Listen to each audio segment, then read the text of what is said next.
السلام علیکم ورحمۃ اللہ وبرکاتہ۔ اللہم صلی علی سیدنا محمد وعلی آل سیدنا محمد صلاۃ تکون لنا امانا من کل خوف۔ جزا اللہ عنا سیدنا محمد صلی اللہ علیہ وسلم ما ہوا اہلہ۔ رضیت باللہ ربا وبالاسلام دینا وبمحمد صلی اللہ علیہ وسلم رسولا نبیا۔ عزیزان گرامی،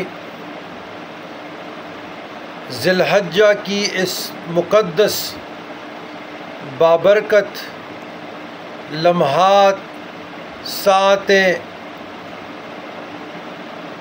خیال آیا کہ رزق کی فوری حصول کے لیے ایک منفرد ذکر آپ لوگوں کو تعلیم کروں۔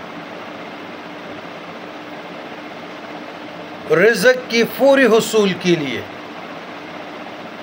ایک تحفہ دے رہا ہوں، اور الحمدللہ میرا ذاتی بھی یہ عمل ہے اور مشاہدہ بھی ہے۔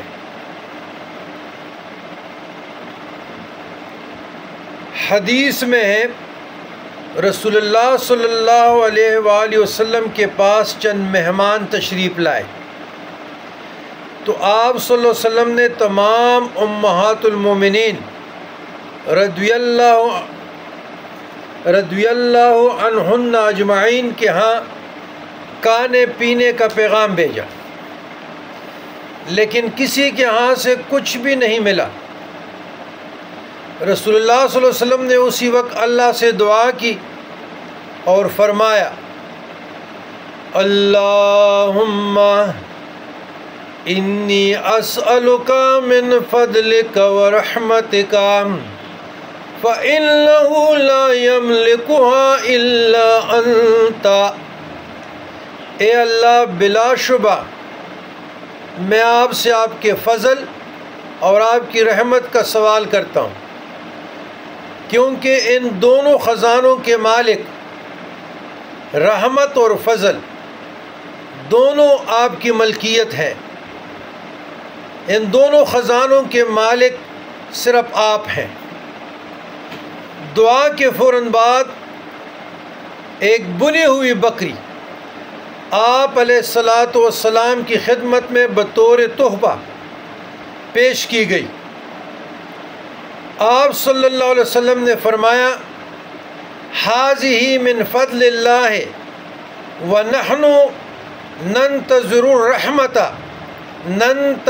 الرحمت۔